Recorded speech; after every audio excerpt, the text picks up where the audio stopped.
So okay, this is amazing, Laura. So this is the end of our first part, which is all the seen elements, what you see in your home.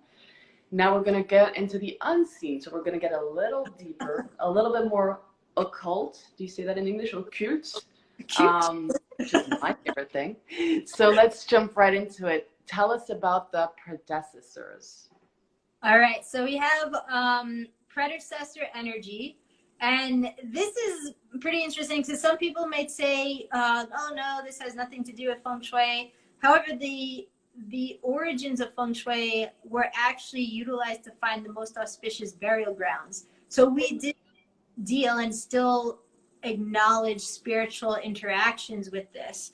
But essentially, predecessor energy is basically asking the question of who and what happened on the property, who lived in the space, what unfolded.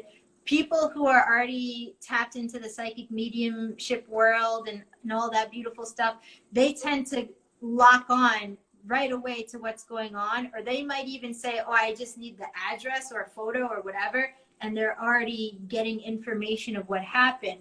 You could do this with dowsing as well. Every process is different, but essentially we want to know what's going on, because the belief then is if that energy or trauma with the land, the building, and or the person was not cleared, then you're essentially walking into it. And it's really interesting because sometimes you might have people who are mirroring the same situation of what happened in the house, and then they're like married together for a moment because it's like an opportunity to learn and then grow and heal. Again, different perspectives on that.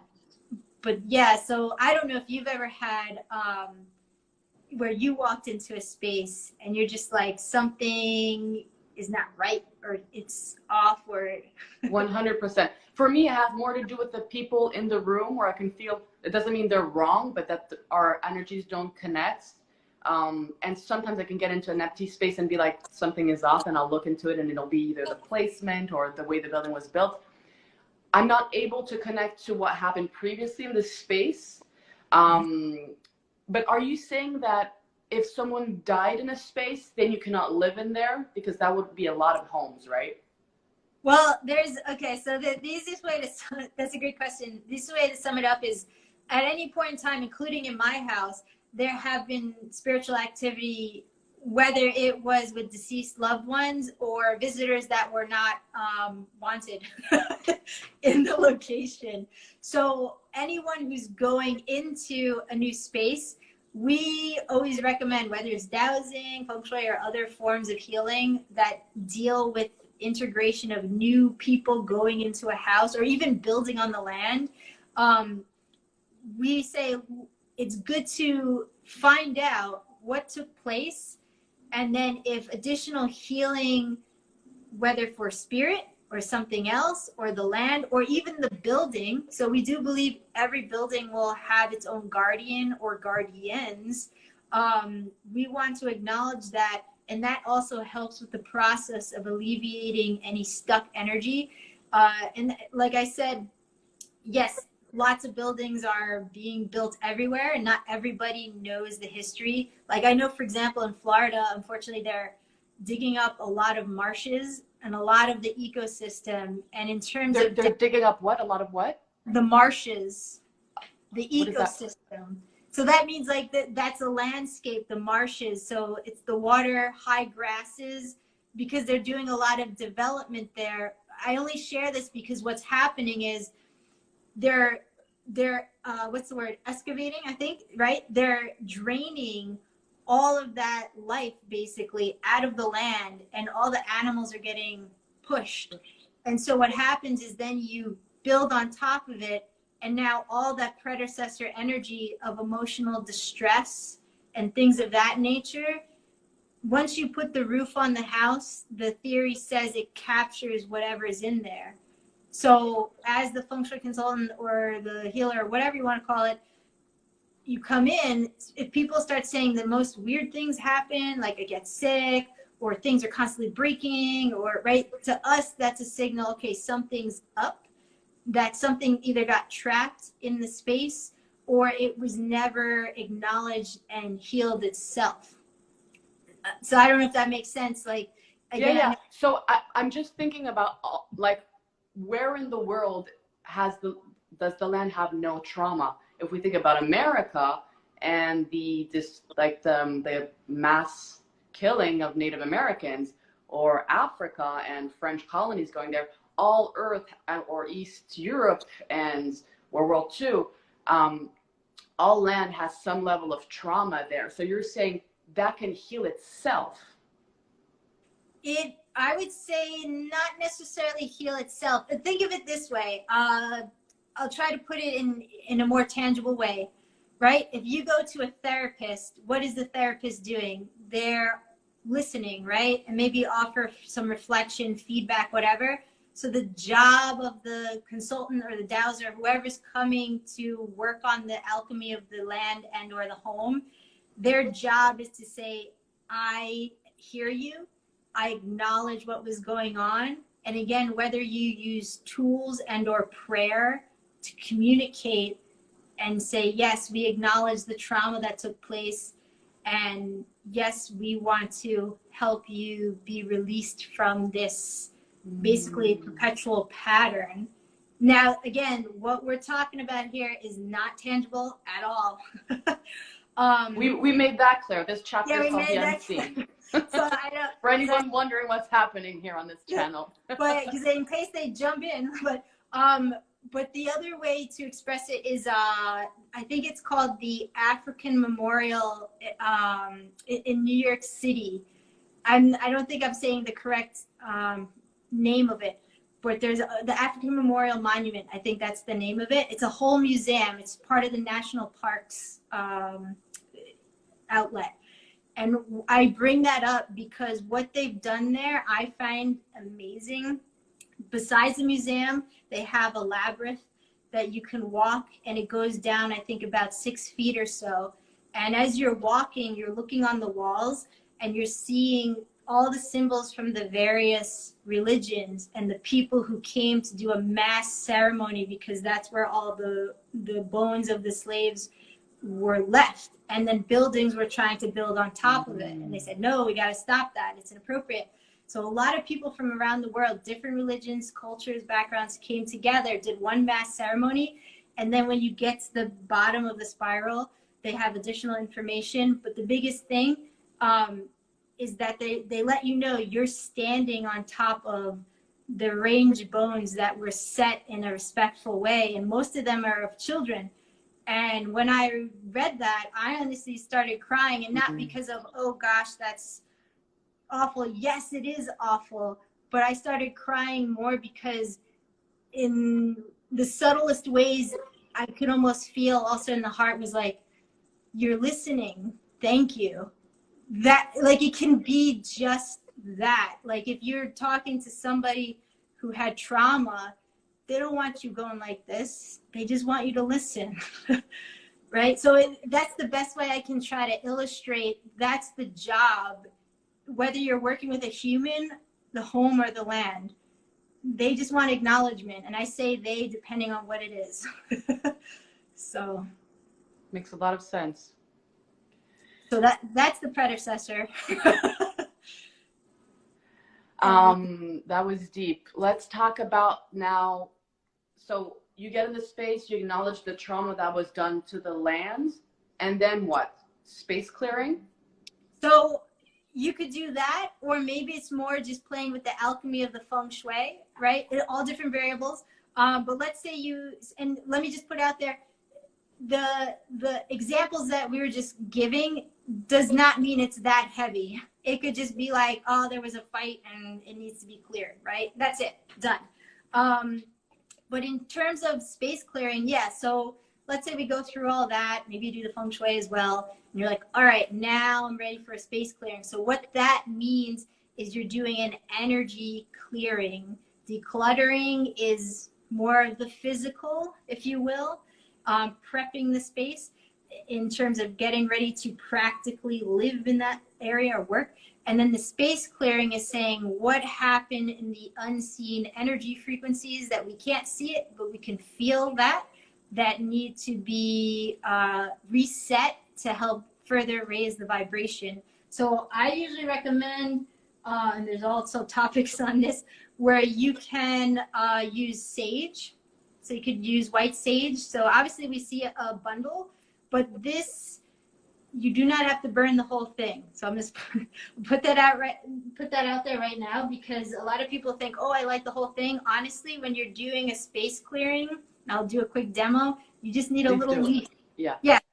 Just a tiny leaf. Honestly, it's going to save you money, and you're not going to smoke out your whole house or whatever. And sometimes also, if you put try to put the whole bundle on fire, there's no air in there, so the fire turns off. Versus if you just have a leaf, then it can stay burning. Exactly. It will, and honestly, like a little piece like this, it will probably go to here if you have like a 1-bedroom apartment, and that's all you need, and it's done. You know. And then of course you want something to capture the ashes, so you can use a shell. As you can see, this has been used multiple times. Beautiful.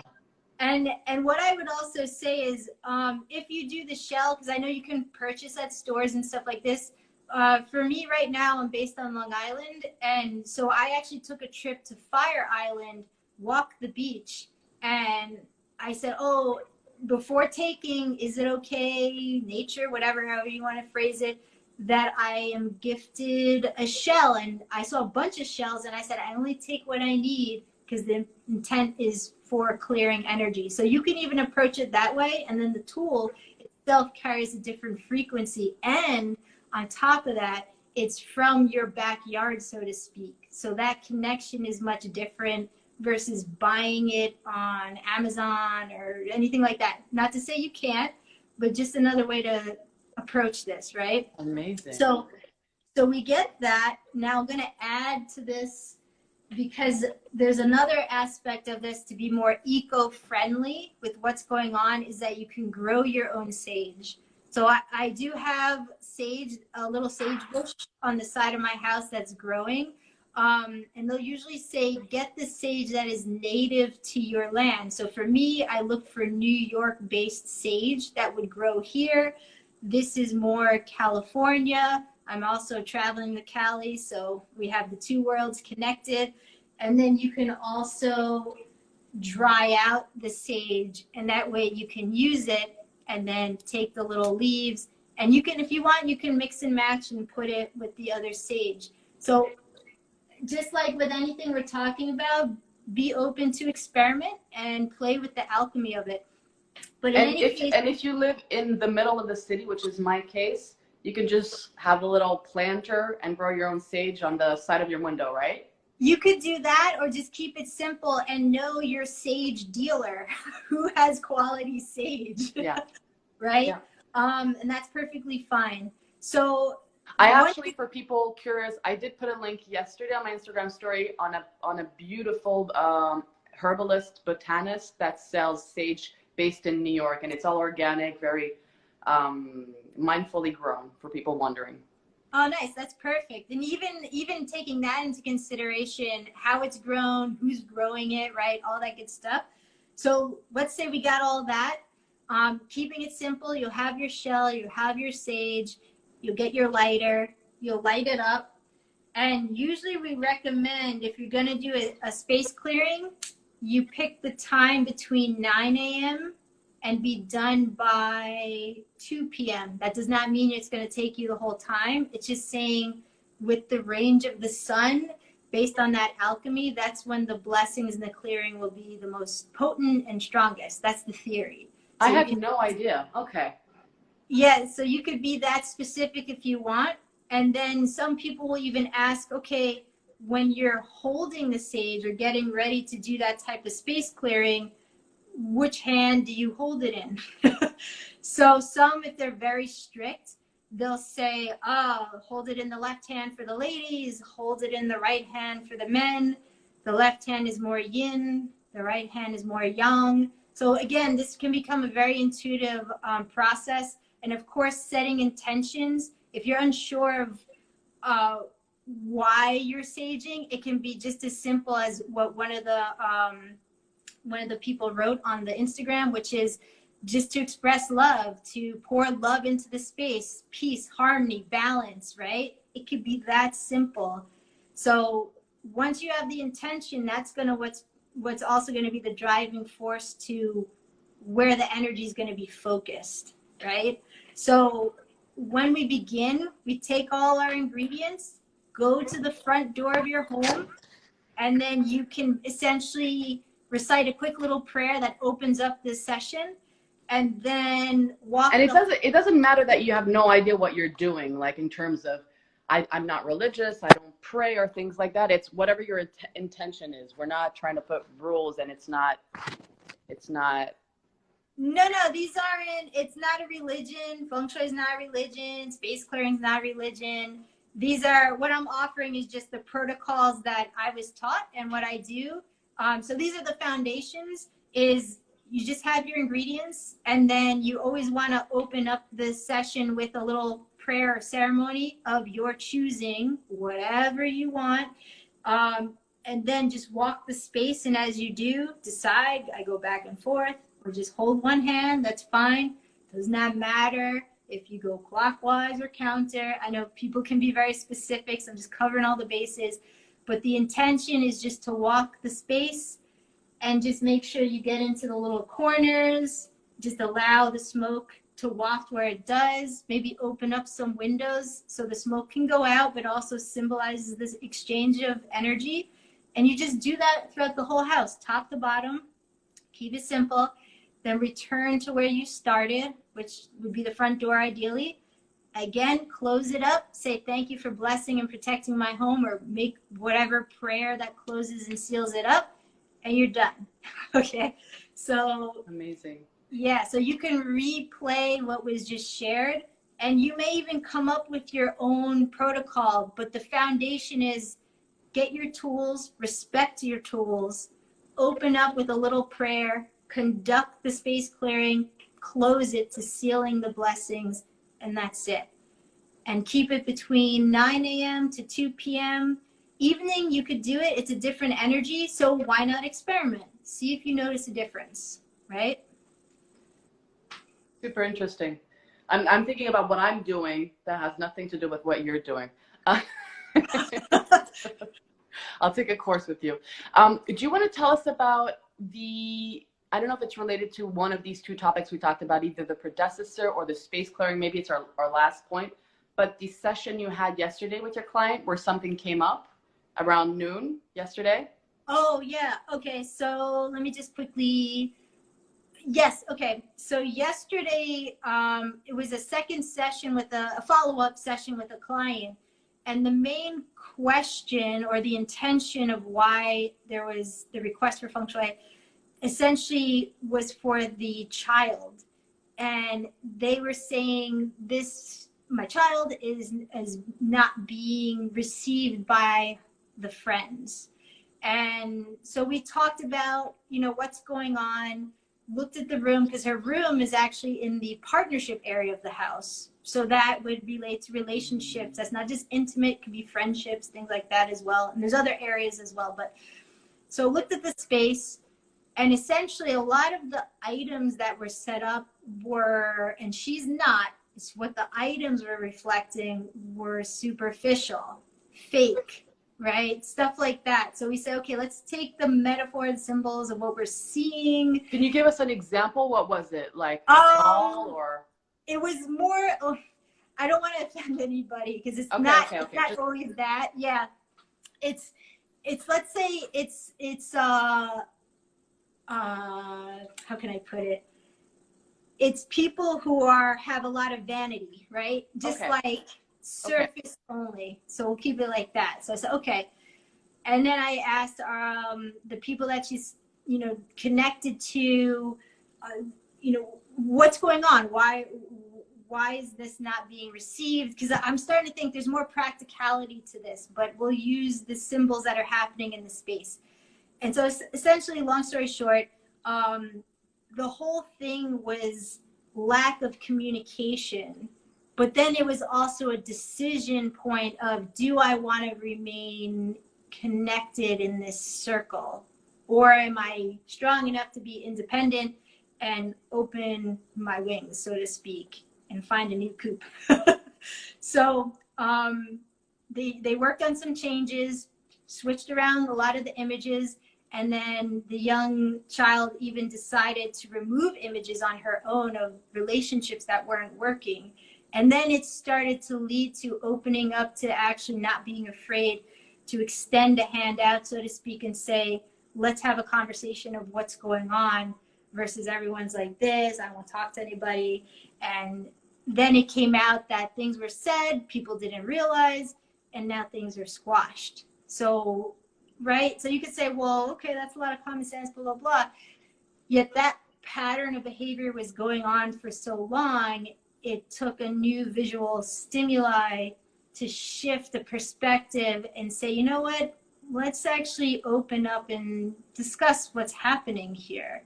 And that's from a child's perspective, which I think is incredible and very emotionally mature.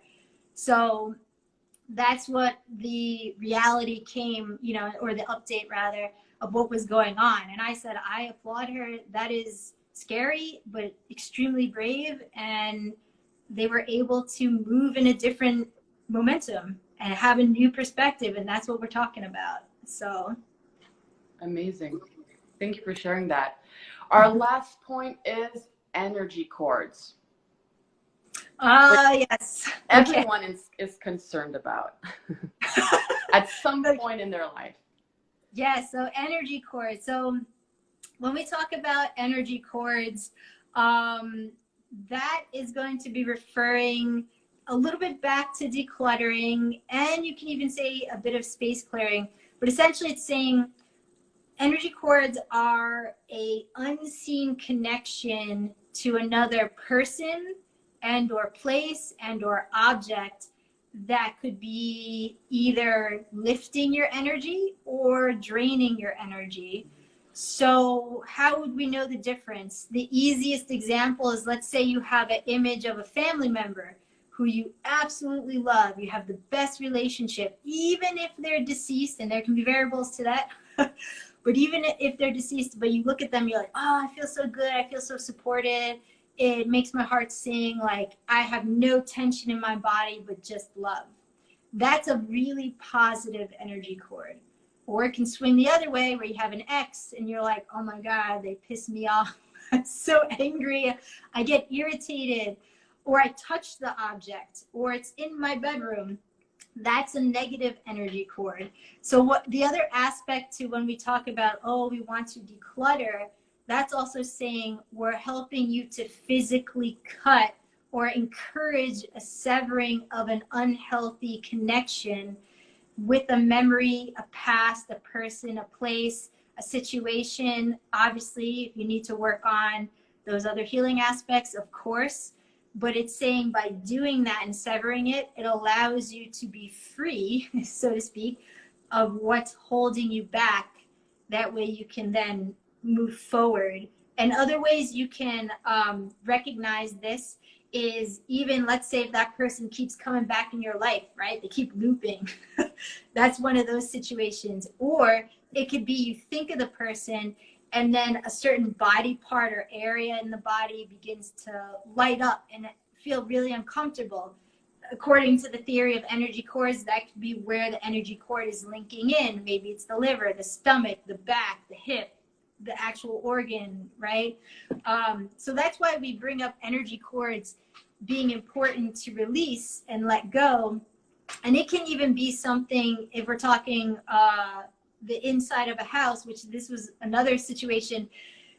I remember my mom and I worked on a project together as a house in New York, and there was this tiny little door that led to the attic, but you wouldn't know unless you actually walk through it. And so she walked through it and I walked through it, and immediately we got the most uncomfortable feeling. Besides the obvious, it was dark and whatever, but in the corner by the window, there was a little round table, a single chair, and cigarette butts still in like this glass dish. And then we exited that room and we went to the owner and we said, predecessor energy, who occupied that space? And they said, oh, that was the previous owner. That guy always went in there and we never touched his stuff and he was not very happy. And when we went into that little attic room, that's what it felt like. Hey, you're not allowed in here. Get out. And we did get out. So that's another example. It can be an overlap of spirit, but also energy cords to an object. And so, of course, we said, release that, clear it up, use the sage, whatever. And they did, and they noticed a different energy for the whole room. It shifted. Makes a lot of sense. Wow. Laura, we've had a lot of questions. Anyone who asked questions, I think there's a section to ask questions because I don't know how to go back to sections, to questions. Someone asked, how can they get, I saw it pop up, how can they take Feng Shui classes? Because you are also, besides being a master Feng Shui, a practitioner of Reiki, you're also a teacher of all these things and you do workshops. Yeah, so we're gearing up to do a certification course. I believe it's going to either start in November, December of this year, so we still have time. And then if you happen to be local in the New York area, I am offering in-person classes as well. So that certification is going to be virtual. That way we can hit more of the masses. But I still enjoy very much teaching in person because it is a different experience. So that we have classes coming up for in-person, I think in August and then possibly September. And I'm sure other workshops will pop up, like local libraries, whether it's Feng Shui, Dowsing, Reiki. There's a lot of different things. So the best way, honestly, is just go to the website, fengshuimanhattan.com, and you'll see events links for the Feng Shui, the Reiki, and all that information will be there. Okay. So your website, fengshuimanhattan.com. Yeah. Okay. Let me see at the other question I saw here. Someone is asking, what do you feel about a mirror facing the bed? Thank you for your question, Juliet. Yeah, great question. There can be I already told her no, but let's Okay. have your professional opinion. Honestly, that's why I always start off. There's so many variables. So the common go-to is not recommended, right? Maybe people will cover it, or they'll do something where you can close it up or kind of buffer it depending on what you have available, or maybe set it up in a way where it won't face the bed. Now, there have been examples where we use the mirror in a benefit for, let's say, procreation of babies. Mm-hmm. So that can be, we've had stories of that, where with a couple was like, we're dealing with challenges, and they had all these tiny little, I called them X-rated frogs at the time, in fun little positions. and so this is actually funny because besides that, but when I was the consultant in training, my mom was like, take the lead and give them some advice. I'm like, you want, okay, fine. So that's what came to mind. I said, take your little X-rated frogs, put them in front of the mirror, which is in front of your bed, and use that as inspiration to make creating a baby fun, because anyone who understands they're trying to create a baby, but it's challenging, stressful. It becomes a job. Yeah, and stressful. So we said, take that out of it and revert back to the playfulness of it. Of course, there are other things going on, but we'll leave that to the side. So they did that, and then we had the baby appear 9 months later. So again, there are other factors, but just kind of being playful with mirrors, there can be different variables, but the common is not usually recommended. Makes sense. Another question. Nixie Marie is also a Feng Shui practitioner, and she has multiple homes. One of those homes she rents out. Do you, Laura, feel like the energy of the home that is being rented can still affect her? That is a great question. I actually have a client where we're coming into this very topic tomorrow. So this is very timely. Just like a business, right now I'm going off theory because, like I just shared, we're going into different territory with this. But just like a business, if the business is doing good, we usually say the business and the home and vice versa will link together because your energy is imprinted in there. So I would even say to a certain level, yeah, that renter, you want a quality renter, because whatever they're doing to help care for the home or harm it can also affect you on a very literal level, right? Financially, but energetically. And if you're super sensitive to the energy, which you are, you're going to know if that house